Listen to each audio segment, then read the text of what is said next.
Hello সবাইকে, শুভ ষষ্ঠী।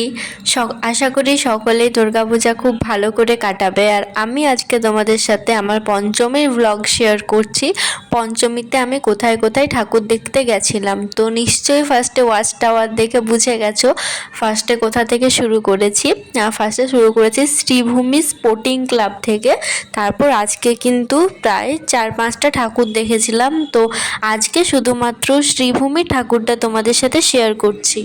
শ্রীভূমি নিয়ে নিশ্চয়ই নতুন করে কিছু বলার নেই, সকলেই জানো কলকাতার মধ্যে শ্রীভূমি হচ্ছে একটা খুবই যেখানে ভালো দুর্গাপূজা হয়।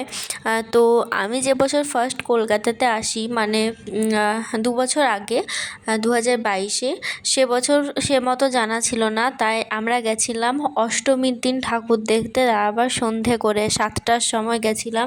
সে বছর আমাদের মনে আছে প্রায় 5 ঘন্টা লাইন দিতে হয়েছিল। তারপর থেকে আর সেই ভুলটা করিনি। তার সময় বাড়ি থেকে বার হয়েছিলাম আর পৌঁছাতে পৌঁছাতে প্রায় 5টা বেজে গেছিলো। তারপর লাইন দিতে হয়েছিল বেশি না, জাস্ট 20 মিনিট, আধ ঘন্টার মতো। তারই কিন্তু দেখতে পেয়েছিলাম।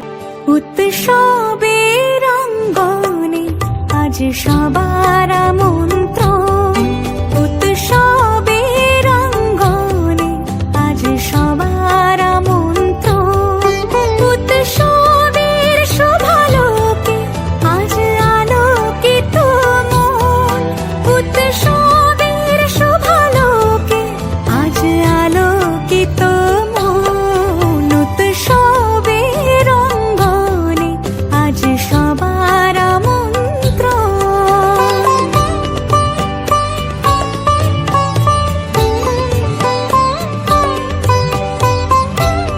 দেখতেই পেলে মণ্ডপ দেখে বার হয়েছে, আর বাইরের রাস্তাটাও কিন্তু খুব সুন্দর করে সাজিয়েছে। আর এখানে একটা ছোট্ট মেলা টাইপের বসেছিল।